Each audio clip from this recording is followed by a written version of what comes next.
We want the best. I take it that in food, as well as in everything else, we, all of us, want the best that is within our means. We should like to bring our lives, and therefore our daily food, as a not unimportant part of our lives, into harmony with our aspirations, into harmony with the highest that we know. We should be glad to take what is really best, and if we do not yet know enough to be able to appreciate what is best, then we should be glad to learn to do so.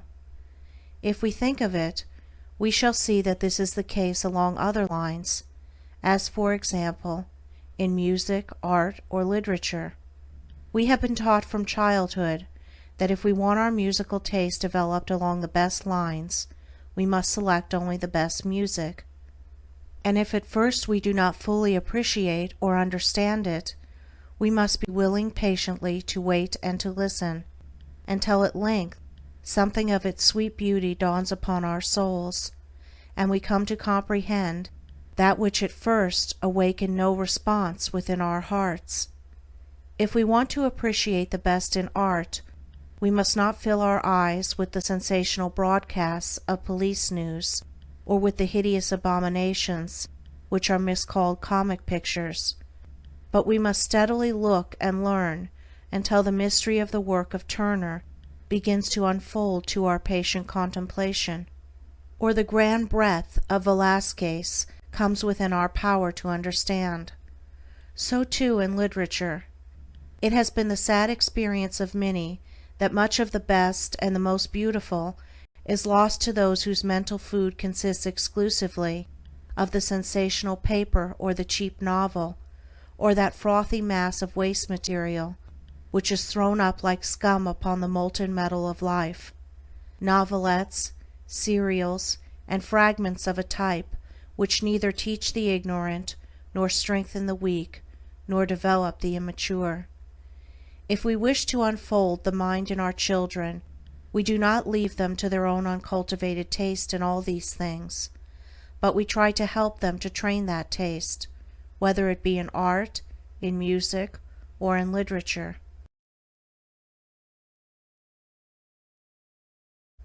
Surely, then, we may seek to find the best in physical as well as in mental food, and surely we must find this not by mere blind instinct, but by learning to think and to reason out the matter from the higher point of view.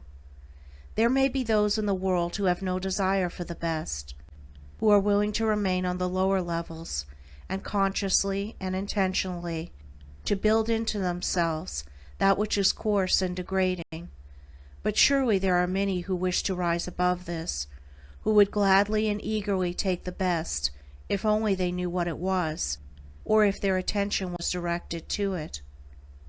There are men and women who are morally of the highest class, who yet have been brought up to feed with the hyenas and the wolves of life, and have been taught that their necessary dietary was the corpse of a slaughtered animal.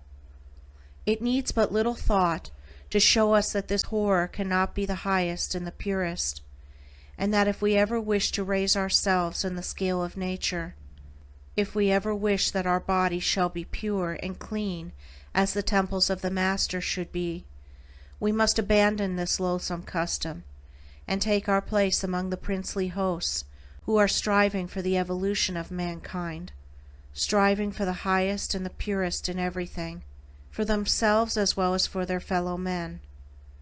Let us see in detail why a vegetarian diet is emphatically the purest and the best. More nutriment. First, because vegetables contain more nutriment than an equal amount of dead flesh. This will sound a surprising and incredible statement to many people, because they have been brought up to believe that they cannot exist unless they defile themselves with flesh, and this delusion is so widely spread that it is difficult to awaken the average man from it. It must be clearly understood that this is not a question of habit, or of sentiment, or of prejudice. It is simply a question of plain fact, and as to the facts, there is not, and there never has been, the slightest question. There are 4 elements necessary in food, all of them essential to the repair and the upbuilding of the body. A. Proteins or nitrogenous foods. B. Carbohydrates. C. Fats. D. Salts. This is the classification usually accepted among physiologists, although some recent investigations are tending to modify it to a certain extent.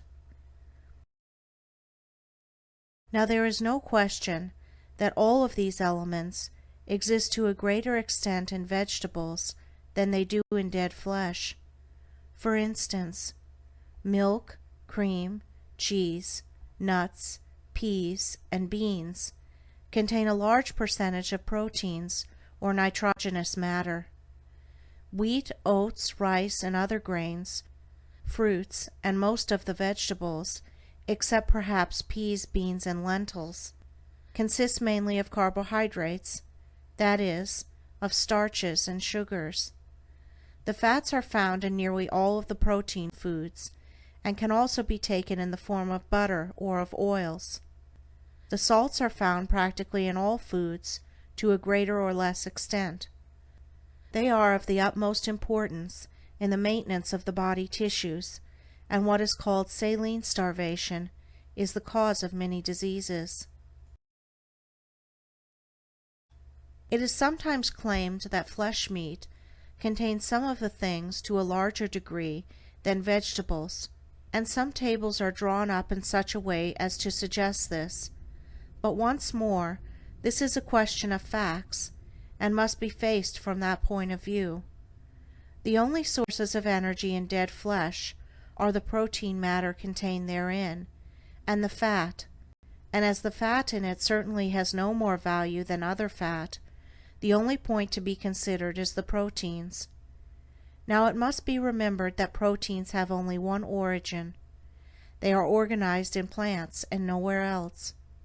Nuts, peas, beans, and lentils are far richer than any kind of flesh in these elements, and they have this enormous advantage, that the proteins are pure, and therefore contain all the energy originally stored up in them during their organization. In the animal body, these proteins, which the animal has absorbed from the vegetable kingdom during its life, are constantly passing down to disorganization, during which descent the energy originally stored in them is released. Consequently, what has been used already by one animal cannot be utilized by another. The proteins are estimated in some of these tables by the amount of nitrogen contained therein, but in flesh meat there are many products of tissue change, such as urea, uric acid, and creatine, all of which contain nitrogen, and are therefore estimated as proteins, though they have no food value whatsoever.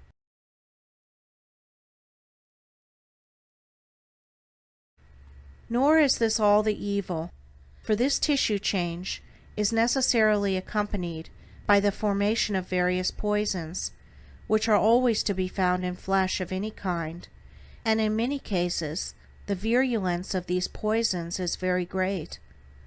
So you will observe that if you gain any nourishment from the eating of dead flesh, you obtain it because during its life the animal consumed vegetable matter. You get less of this nourishment than you ought to have, because the animal has already used half of it, and you have along with it various undesirable substances, and even some active poisons, which are of course distinctly deleterious. I know that there are many doctors who will prescribe the loathsome flesh diet in order to strengthen people, and that they will often meet with a certain amount of success, though even on this point they are by no means agreed. For Dr. Milner Fothergill writes, "All the bloodshed caused by the warlike disposition of Napoleon is as nothing compared to the loss of life among the myriads of persons who have sunk into their graves through a displaced confidence in the supposed value of beef tea. At any rate, the strengthening results can be obtained more easily from the vegetable kingdom when the science of diet is properly understood, and they can be obtained without the horrible pollution and without all the undesirable concomitants of the other system. Let me show you that I am not in all this making any unfounded assertions. Let me quote to you the opinions of physicians, of men whose names are well known in the medical world, so you may see that I have abundant authority for all that I have said. We find Sir Henry Thompson, F.R.C.S., saying, "It is a vulgar error to regard meat in any form as necessary to life. All that is necessary to the human body can be supplied by the vegetable kingdom. The vegetarian can extract from his food all the principles necessary for the growth and support of the body, as well as for the production of heat and force. It must be admitted as a fact beyond all question that some persons are stronger and more healthy who live on that food. I know how much of the prevailing meat diet is not merely a wasteful extravagance, but a source of serious evil to the consumer." There is a definite statement by a well-known medical man. Then we may turn to the words of a Fellow of the Royal Society, Sir Benjamin Ward Richardson, M.D. He says, "It must be honestly admitted that weight by weight, vegetable substance, when carefully selected, possesses the most striking advantages over animal food in nutritious value. I should like to see a vegetarian and fruit-living plan put into general use, and I believe it will be." The well-known physician, Dr. William S. Playfair, C.B., has said quite clearly, "Animal diet is not essential to man." And we find Dr. F.J. Sykes, B.Sc., the Medicat official for St. Pancras, writing, "Chemistry is not antagonistic to vegetarianism any more than biology is. Flesh food is certainly not necessary to supply the nitrogenous products required for the repair of tissues. Therefore, a well-selected diet from the vegetable kingdom is perfectly right, from the chemical point of view, for the nutrition of men." Dr. Francis Vacher, F.R.C.S., F.C.S., remarks, "I have no belief that a man is better physically or mentally for taking flesh food." Dr. Alexander Haig, F.P., C.P., the leading physician of one of the great London hospitals, has written, that it is easily possible to sustain life on the products of the vegetable kingdom needs no demonstration for physiologists. Even if the majority of the human race were not constantly engaged in demonstrating it, and my researches show not only that it is possible, but that it is infinitely preferable in every way, and produces superior powers, both of mind and body. Dr. M.F. Courays, in the American Practitioner and News of July 1902, concluded a scientific article as follows: "Let me state first that the flesh of warm-blooded animals is not essential as a diet for the purpose of maintaining the human body in perfect health." He goes on to make some further remarks, which we shall quote under our next head. The Dean of the Faculty of Jefferson Medical College of Philadelphia said, "It is a well-known fact that cereals as articles of daily food hold a high place in the human economy. They contain constituents amply sufficient to sustain life in its highest form. If the value of cereal food products were better known, it would be a good thing for the race. Nations live and thrive upon them alone, and it has been fully demonstrated that meat is not a necessity." There you have a number of plain statements, and all of them are taken from the writings of well-known men, who have made a considerable study of the chemistry of foods. It is impossible to deny that a man can exist without this horrible flesh diet, and furthermore, that there is more nutriment in an equal amount of vegetable than of dead flesh. I could give you many other quotations, but those above mentioned are sufficient, and they are fair samples of the rest. Less disease. Second, because many diseases come from this loathsome habit of devouring dead bodies. Here again, I could easily give you a long list of quotations, but as before, I will be satisfied with a few. Dr. Hosea Oldfield, MRCS, LRCP, writes, "Flesh is an unnatural food, and therefore tends to create functional disturbances. As it is taken in modern civilizations, it is infected with such terrible diseases, readily communicable to man, as cancer, consumption, fever, intestinal worms, etc., to an enormous extent. There is little need to wonder that flesh-eating is one of the most serious causes of the diseases that carry off 99 out of every 100 people that are born."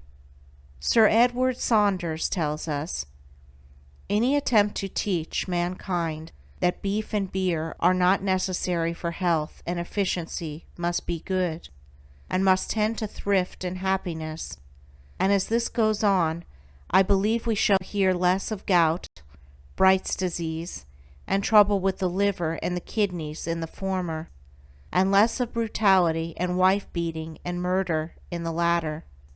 I believe that the tendency is towards vegetarian diet, that it will be recognized as fit and proper, and that the time is not far distant when the idea of animal food will be found revolting to civilized man." Sir Robert Christison, M.D., asserts positively that the flesh and secretions of animals affected with carbuncular diseases, analogous to anthrax, are so poisonous that those who eat the product of them are apt to suffer severely, the disease taking the form either of inflammation of the digestive canal or of an eruption of one or more carbuncles. Dr. A. Kingsford of the University of Paris says, "Animal meat may directly endanger many painful and loathsome diseases. Scrofula itself, that fecund source of suffering and death, not improbably owes its origin to flesh-eating habits. It is a curious fact that the word scrofula is derived from scrafa, a sow. To say that one has scrofula is to say that he has swine's evil." In his 5th report to the Privy Council in England, we find Professor Gamgee stating that 1/5 of the total amount of meat consumed is derived from animals killed in a state of malignant disease, while Professor A. Winter Blythe, FRCS, writes, "Economically speaking, flesh is not necessary, and meat seriously diseased may be so prepared as to look like fairly good meat. Many an animal with advanced diseases of the lung yet shows to the naked eye no appearance in the flesh which differs from the normal." Dr. M. K. Coombs, in the article above quoted, remarks, "We have many substitutes for meat which are free from the deleterious effects of that food upon the animal economy, namely, in the production of rheumatism, gout, and all other kindred diseases, to say nothing of cerebral congestion, which frequently terminates in apoplexy, and venal diseases of one kind and another, migraine, and many other such forms of headache, resulting from the excessive use of meat, and often produced when meat is not eaten to excess." Dr. J. H. Kellogg remarks, "It is interesting to note that scientific men all over the world are awakening to the fact that the flesh of animals as food is not pure nutriment, but is mixed with poisonous substances, excrementitious in character, which are the natural results of animal life. The vegetable stores up energy. It is from the vegetable world, the coal and the wood, that the energy is derived which runs our steam engines, pulls our trains, drives our steamships, and does the work of civilization. It is from the vegetable world that all animals, directly or indirectly, derive the energy which is manifested by animal life through muscular and mental work. The vegetable builds up, the animal tears down. The vegetable stores up energy, the animal expends energy. Various waste and poisonous products result from the manifestation of energy, whether by the locomotive or the animal. The working tissues of the animal are enabled to continue their activity only by the fact that they are continually washed clean by the blood, a never-ceasing stream flowing through and about them, carrying away the poisonous products resulting from their work as rapidly as they are formed. The venous blood owes its character to these poisons, which are removed by the kidneys, lungs, skin, and bowels. The flesh of a dead animal contains a great quantity of these poisons, the elimination of which ceases at the instant of death, although their formation continues for some time after death. An eminent French surgeon recently remarked that beef tea is a veritable source of poisons. Intelligent physicians everywhere are coming to recognize these facts and to make a practical application of them. Here again you see we have no lack of evidence, and many of the quotations with regard to the introduction of poisons into the system through flesh food are not from the vegetarian doctors, but from those who still hold it right to eat sparingly of corpses, but yet have studied, to some extent, the science of the matter. It should be remembered that dead flesh can never be in a condition of perfect health, because decay commences at the moment when the creature is killed. All sorts of products are being formed in this process of retrograde change. All of these are useless, and many of them are positively dangerous and poisonous. In the ancient scriptures of the Hindus we find a very remarkable passage which refers to the fact that even in India some of the lower castes at that early period commenced to feed on flesh. The statement made is that in ancient times only 3 diseases existed, one of which was old age, but that now, since people had commenced to eat flesh, 78 new diseases had arisen. This shows us that the idea that disease might come from the devouring of corpses has been recognized for thousands of years. More natural to man. Third, because man is not naturally made to be carnivorous, and therefore this horrible food is not suited to him. Here again, let me give you a few quotations, to show you what authorities are ranged upon our side of the matter. Baron Cuvier himself writes, "The natural food of man, judging from his structure, consists of fruit, roots, and vegetables." And Professor Ray tells us, "Certainly man was never made to be a carnivorous animal." Sir Richard Owen, F.R.C.S., writes, "Anthropoids, and all the quadrumana, derive their alimentation from fruits, grains, and other succulent vegetable substances, and the strict analogy which exists between the structures of these animals and that of man clearly demonstrates his frugivorous nature." Another Fellow of the Royal Society, Professor William Lawrence, writes, "The teeth of man have not the slightest resemblance to those of carnivorous animals, and whether we consider the teeth, the jaws, or the digestive organs, the human structure closely resembles that of frugivorous animals."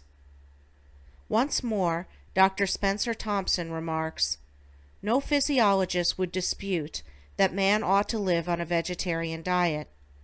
And Dr. Sylvester Graham writes, "Comparative anatomy proves that man is naturally a frugivorous animal, formed to subsist upon fruits, seeds, and farinaceous vegetables."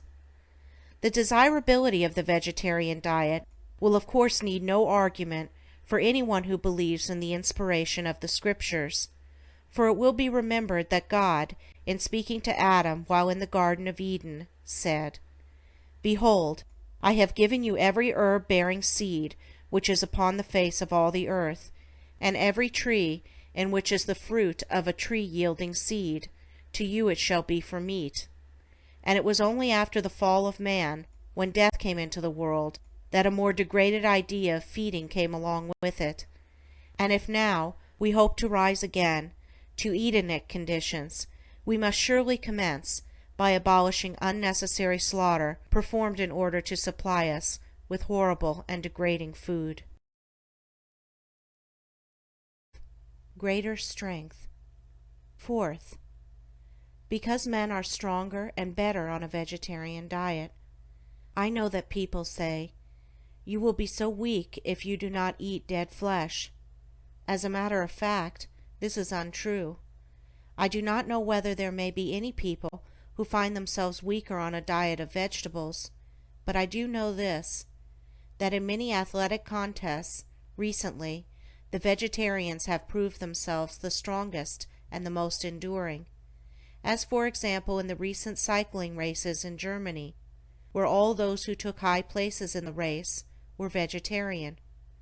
There have been many such trials, and they show that, other things being equal, the man who takes pure food succeeds better. We have to face facts, and in this case the facts are all ranged on one side, as against foolish prejudices and loathsome lust on the other. The reason was plainly given by Dr. J.D. Craig, who writes,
"We shall find, if we investigate, that this fact has been known for a long time, for even in ancient history we find traces of it. It will be recollected that of all the tribes of Greeks the strongest and the most enduring, by universal admission and reputation, were the Spartans, and the simplicity of their vegetable diet is a matter of common knowledge. Think too of the Greek athletes, those who prepared themselves with such care for participation in the Olympian and Isthmian games. If you will read the classics, you will find that these men, who in their own line surpassed all the rest of the world, lived upon figs, nuts, cheese, and maize. Then there were the Roman gladiators, men on whose strength depended their life and fame, and yet we find that their diet consisted exclusively of barley cakes and oil. They knew well that this was the most strengthening food. All these examples show us that the common and persistent fallacy that one must eat flesh in order to be strong has no foundation in fact. Indeed, the exact contrary is true. Charles Darwin remarked in one of his letters, "The most extraordinary workers I ever saw, the laborers in the mines of Chile, live exclusively on vegetable food, including many seeds of leguminous plants." Of the same miners, Sir Francis Head writes, "It is usual for the copper miners of central Chile to carry loads of ore of 200 pounds weight up 80 perpendicular yards 12 times a day, and their diet is entirely vegetarian, a breakfast of figs and small loaves of bread, a dinner of boiled beans, and a supper of roasted wheat."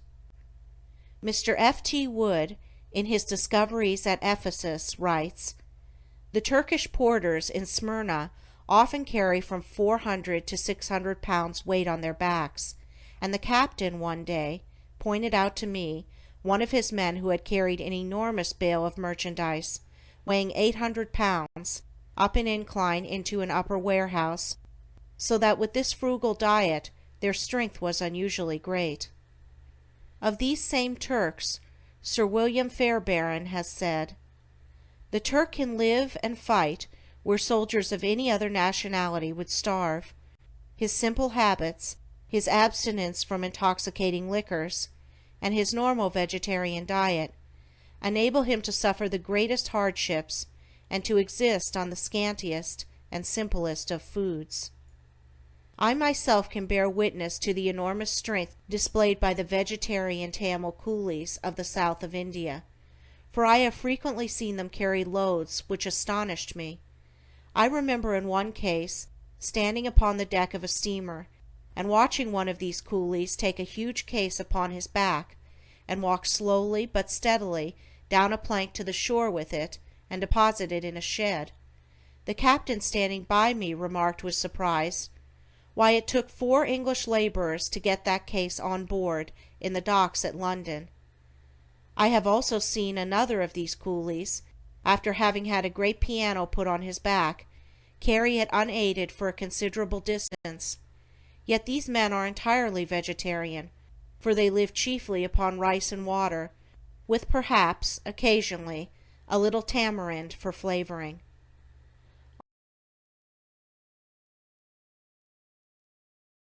On the same subject, Dr. Alexander Haig, whom we have already quoted, writes, "The effect of getting free from uric acid has been to make my bodily powers quite as great as they were 15 years ago.